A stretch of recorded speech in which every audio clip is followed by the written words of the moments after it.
Fashion industry की market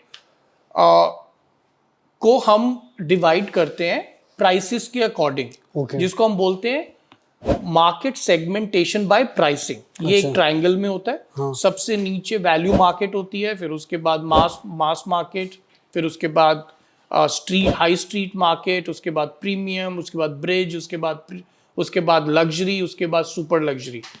तो prices के हिसाब से। एंड ये किस प्राइस पॉइंट में ऑपरेट करते हैं? कुछ रेंज होता है या सब कैटेगरी का अलग अलग रेंज होता है?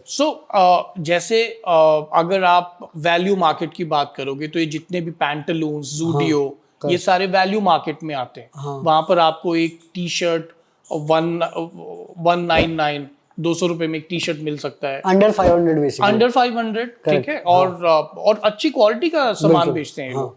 तो Amazon में जितने भी ब्रांड्स हैं जिनको बहुत लोग जानते नहीं है, but they will give you 3 T shirts for 399 और 499, है ना।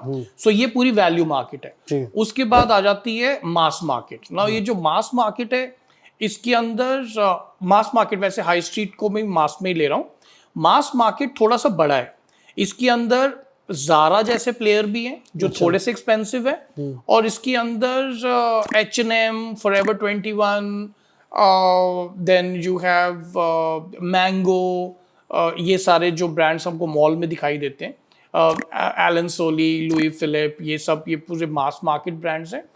इसके बाद प्रीमियम मार्केट आना शुरू हो जाता है। तो ये जो आपने मास मार्केट बोला है, मस्जिबिंग लोअर एंड 500 से स्टार्ट होगा, अपर एंड में भी 2000, 2500, 3000। नहीं, मास मार्केट क्योंकि थोड़ा सा बड़ा है। ओके। क्योंकि आप अगर आप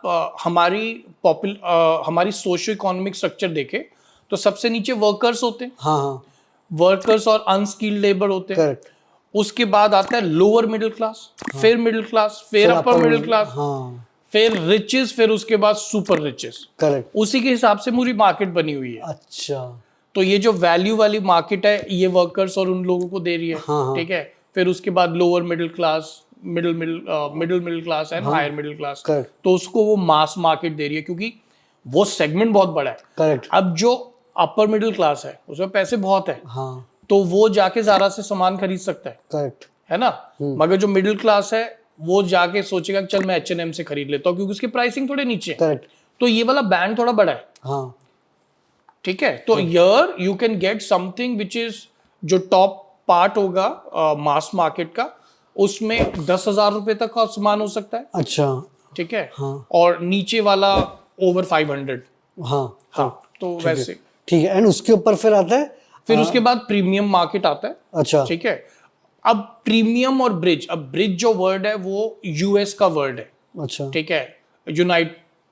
यूएसए में उन्होंने इन्वेंट किया इस वर्ड को, बट इतनी उसके अंदर जाने की जरूरत नहीं है। अगर आप प्रीमियम मार्केट भी समझ लो, अब इसके अंदर Coach, Diesel, Calvin Klein jeans, Armani Exchange, ये सारे ब्रांड्स इसके अंदर आते हैं प्रीमियम के अंदर, जिसके अंदर वो बहुत हाई क्वालिटी का सामान देते हैं और उतनी ज़्यादा प्रोडक्शन नहीं करते पीसेस की, but still it is affordable. ठीक है।